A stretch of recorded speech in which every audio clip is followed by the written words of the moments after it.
Kontroversi Khodam, kepercayaan tradisional di tengah kemajuan zaman. Di Indonesia, kepercayaan tradisional seperti Khodam masih bertahan meskipun modernisasi terus berkembang. Bagaimana masyarakat menyeimbangkan antara tradisi dan kemajuan teknologi? Mari kita telusuri lebih dalam. Time Experience. Kepercayaan tentang Khodam di Indonesia menghadapi tantangan besar di era modern ini. Walaupun dianggap sebagai bagian penting dari budaya spiritual kita, konsep Khodam seringkali berbeda dengan tuntutan logika dan ilmu pengetahuan yang semakin penting. Di Indonesia, Khodam adalah entitas spiritual yang dipercaya dapat memberikan perlindungan, kekuatan, dan bimbingan kepada individu yang memilikinya. Praktik ini telah ada selama berabad-abad dan menjadi bagian integral dari berbagai ritual dan tradisi lokal. Namun, di era modern ini, di mana ilmu pengetahuan dan teknologi berkembang pesat, banyak yang mulai mempertanyakan validitas dan relevansi dari kepercayaan ini. Para pendukung Khodam berpendapat bahwa entitas ini adalah bagian dari warisan budaya yang harus dilestarikan. Mereka percaya bahwa Khodam dapat memberikan manfaat nyata dalam kehidupan sehari-hari, seperti perlindungan dari bahaya, peningkatan keberuntungan, dan bahkan penyembuhan penyakit. Di sisi lain, para ilmuwan dan rasionalis menekankan pentingnya bukti empiris dan metode ilmiah dalam memahami dunia. Mereka berargumen bahwa kepercayaan pada Khodam tidak memiliki dasar ilmiah, dan lebih merupakan hasil dari kepercayaan tradisional dan sugesti psikologis. Perdebatan antara kepercayaan tradisional dan pendekatan ilmiah ini mencerminkan ketegangan yang lebih luas antara budaya dan modernitas. Di satu sisi, ada keinginan untuk mempertahankan identitas budaya dan warisan leluhur. Di sisi lain, ada dorongan untuk maju dan mengadopsi pendekatan yang lebih rasional dan berbasis bukti. Beberapa orang mencoba menjembatani kesenjangan ini dengan menggabungkan elemen-elemen dari kedua pendekatan. Misalnya, ada yang menggunakan praktik tradisional sebagai pelengkap terapi medis modern, atau mencari penjelasan ilmiah untuk fenomena yang sebelumnya dianggap supernatural. Pada akhirnya, penting untuk menghormati dan memahami kedua perspektif ini. Kepercayaan pada Khodam dan praktik spiritual lainnya adalah bagian dari identitas budaya yang kaya dan beragam. Sementara itu, ilmu pengetahuan dan rasionalitas menawarkan alat yang kuat untuk memahami dan memecahkan masalah dunia. Dengan mengakui nilai dari kedua pendekatan ini, kita dapat menciptakan masyarakat yang lebih inklusif dan harmonis, di mana tradisi dan inovasi dapat hidup berdampingan. Khodam, yang dipercaya sebagai makhluk halus pemberi perlindungan dan kekuatan, sering diragukan oleh orang-orang yang hanya percaya pada bukti nyata. Perdebatan tentang keberadaan Khodam seringkali menjadi perdebatan antara keyakinan pribadi dan standar ilmiah yang ketat. Kontroversi tentang Khodam juga melibatkan dampak sosial dan psikologis dari kepercayaan ini. Di satu sisi, kepercayaan kepada Khodam dapat memberikan rasa aman dan percaya diri kepada seseorang, terutama dalam menghadapi kesulitan hidup. Namun, kepercayaan yang berlebihan juga bisa menghalangi seseorang untuk menerima solusi logis atau medis dalam mengatasi masalah kesehatan atau mental. Pendekatan yang moderat dan pemahaman baru tentang kepercayaan kepada Khodam menjadi penting untuk menjembatani perbedaan antara tradisi spiritual dan tuntutan zaman modern. Di Indonesia, kepercayaan kepada Khodam telah menjadi bagian integral dari kehidupan masyarakat selama berabad-abad. Khodam, yang sering dianggap sebagai entitas spiritual atau penjaga, memiliki peran yang signifikan dalam berbagai aspek kehidupan, mulai dari perlindungan pribadi hingga keberhasilan dalam usaha. Namun, dengan perkembangan zaman dan modernisasi yang pesat, muncul tantangan baru yang mengharuskan kita untuk meninjau kembali cara kita memahami dan berinteraksi dengan kepercayaan ini. Dalam konteks masyarakat urban yang semakin maju, pendekatan yang moderat menjadi kunci untuk menjaga relevansi kepercayaan tradisional. Pendekatan ini tidak hanya melibatkan adaptasi ritual dan praktik, tetapi juga pemahaman yang lebih mendalam tentang esensi dari kepercayaan itu sendiri. Misalnya, di kota-kota besar seperti Jakarta, di mana teknologi dan gaya hidup modern mendominasi, penting untuk menemukan cara agar kepercayaan kepada Khodam tetap relevan dan dapat diterima oleh generasi muda yang lebih terbuka terhadap perubahan.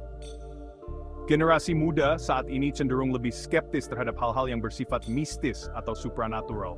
Oleh karena itu, pendekatan yang moderat harus mencakup edukasi yang tepat dan dialog yang terbuka. Dengan demikian, kepercayaan kepada khodam dapat dipahami sebagai bagian dari warisan budaya yang kaya, bukan sekadar takhayul yang ketinggalan zaman. Edukasi ini bisa dilakukan melalui berbagai media, termasuk platform digital yang banyak digunakan oleh generasi muda. Selain itu, penting juga untuk mengintegrasikan nilai-nilai positif dari kepercayaan kepada khodam ke dalam kehidupan sehari-hari. Misalnya, nilai-nilai seperti kebersamaan, saling menghormati, dan menjaga keseimbangan alam dapat diambil dari kepercayaan ini dan diterapkan dalam konteks modern. Dengan cara ini, kepercayaan kepada khodam tidak hanya menjadi bagian dari masa lalu, tetapi juga memiliki peran yang signifikan dalam membentuk masa depan yang lebih harmonis dan berkelanjutan. Pendekatan yang moderat juga memungkinkan adanya kolaborasi antara berbagai pihak, termasuk tokoh agama, akademisi, dan praktisi spiritual. Kolaborasi ini dapat menghasilkan pemahaman yang lebih komprehensif dan solusi yang lebih efektif dalam menjembatani perbedaan antara tradisi spiritual dan tuntutan zaman modern.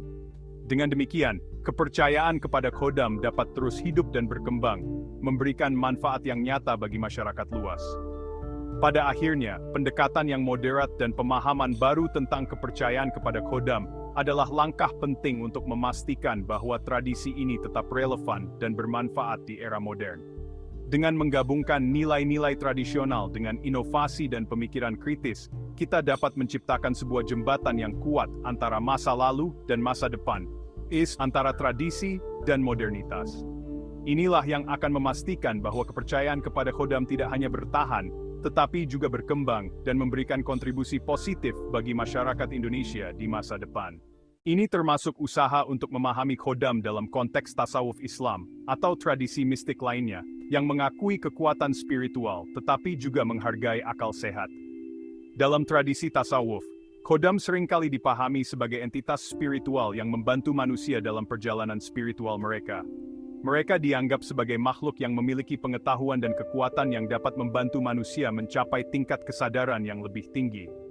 Dalam konteks ini, khodam bukanlah sesuatu yang harus ditakuti, melainkan dipahami dan dihormati.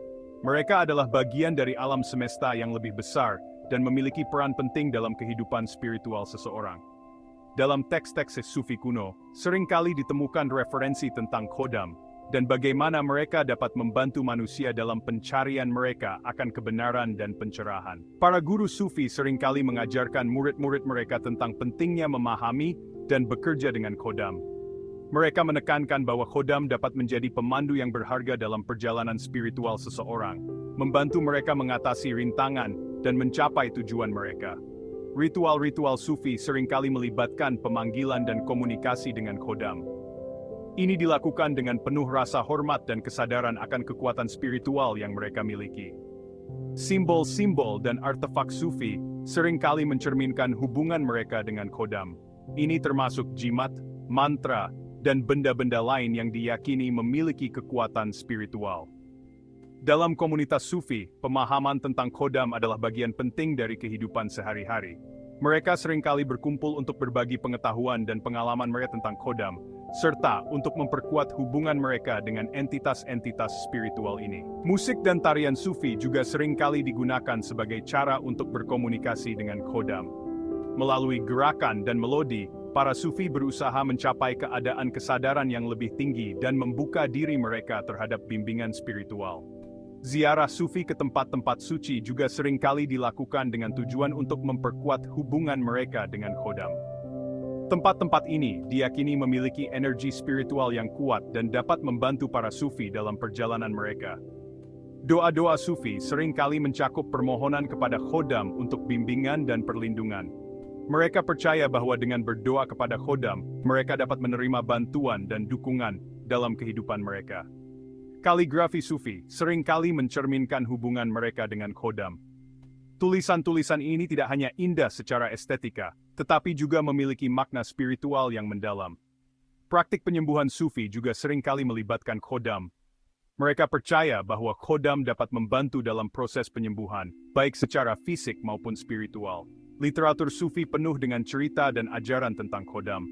Melalui cerita-cerita ini, para sufi berusaha untuk menyampaikan pengetahuan dan kebijaksanaan mereka tentang dunia spiritual. Seni sufi seringkali mencerminkan hubungan mereka dengan khodam.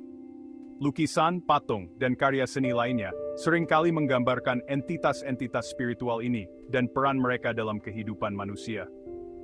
Acara-acara komunitas sufi seringkali menjadi kesempatan untuk memperdalam pemahaman tentang khodam. Melalui diskusi, meditasi, dan praktik spiritual lainnya, para sufi berusaha untuk memperkuat hubungan mereka dengan entitas-entitas ini dan mencapai tingkat kesadaran yang lebih tinggi. Para master sufi seringkali menghabiskan waktu dalam kontemplasi mendalam untuk berkomunikasi dengan khodam. Mereka percaya bahwa melalui meditasi dan refleksi, mereka dapat menerima bimbingan dan wawasan dari entitas-entitas spiritual ini. Dalam doa bersama, komunitas sufi seringkali memohon bimbingan dan perlindungan dari khodam. Mereka percaya bahwa dengan berdoa bersama, mereka dapat memperkuat hubungan mereka dengan entitas-entitas spiritual ini dan menerima bantuan dalam kehidupan mereka. Simbol-simbol sufi seringkali mencerminkan hubungan mereka dengan khodam. Ini termasuk simbol-simbol yang digunakan dalam ritual, doa, dan praktik spiritual lainnya. Tempat-tempat ziarah sufi seringkali diyakini sebagai tempat di mana khodam hadir. Para sufi melakukan ziarah ke tempat-tempat ini untuk memperkuat hubungan mereka dengan entitas-entitas spiritual ini dan menerima bimbingan dalam perjalanan mereka. Dalam komunitas sufi, pemahaman tentang khodam adalah bagian penting dari kehidupan sehari-hari. Mereka seringkali berkumpul untuk berbagi pengetahuan dan pengalaman mereka tentang khodam, serta untuk memperkuat hubungan mereka dengan entitas-entitas spiritual ini. Musik dan tarian sufi juga seringkali digunakan sebagai cara untuk berkomunikasi dengan khodam. Melalui gerakan dan melodi, para sufi berusaha mencapai keadaan kesadaran yang lebih tinggi dan membuka diri mereka terhadap bimbingan spiritual. Ziarah sufi ke tempat-tempat suci juga seringkali dilakukan dengan tujuan untuk memperkuat hubungan mereka dengan khodam. Tempat-tempat ini diyakini memiliki energi spiritual yang kuat dan dapat membantu para sufi dalam perjalanan mereka. Doa-doa sufi seringkali mencakup permohonan kepada khodam untuk bimbingan dan perlindungan. Mereka percaya bahwa dengan berdoa kepada khodam, mereka dapat menerima bantuan dan dukungan dalam kehidupan mereka. Kaligrafi sufi seringkali mencerminkan hubungan mereka dengan khodam. Tulisan-tulisan ini tidak hanya indah secara estetika, tetapi juga memiliki makna spiritual yang mendalam. Praktik penyembuhan sufi juga seringkali melibatkan khodam. Mereka percaya bahwa khodam dapat membantu dalam proses penyembuhan, baik secara fisik maupun spiritual. Literatur sufi penuh dengan cerita dan ajaran tentang khodam. Melalui cerita-cerita ini, para sufi berusaha untuk menyampaikan pengetahuan dan kebijaksanaan mereka tentang dunia spiritual. Seni sufi seringkali mencerminkan hubungan mereka dengan khodam. Lukisan, patung, dan karya seni lainnya seringkali menggambarkan entitas-entitas spiritual ini dan peran mereka dalam kehidupan manusia. Acara-acara komunitas sufi seringkali menjadi kesempatan untuk memperdalam pemahaman tentang khodam. Melalui diskusi, meditasi, dan praktik spiritual lainnya, para sufi berusaha untuk memperkuat hubungan mereka dengan entitas-entitas ini dan mencapai tingkat kesadaran yang lebih tinggi. Para master sufi seringkali menghabiskan waktu dalam kontemplasi mendalam untuk berkomunikasi dengan khodam.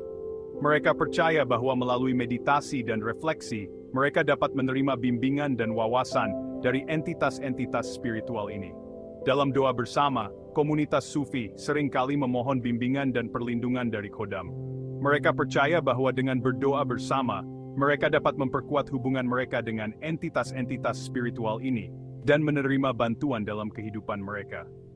Simbol-simbol sufi seringkali mencerminkan hubungan mereka dengan khodam.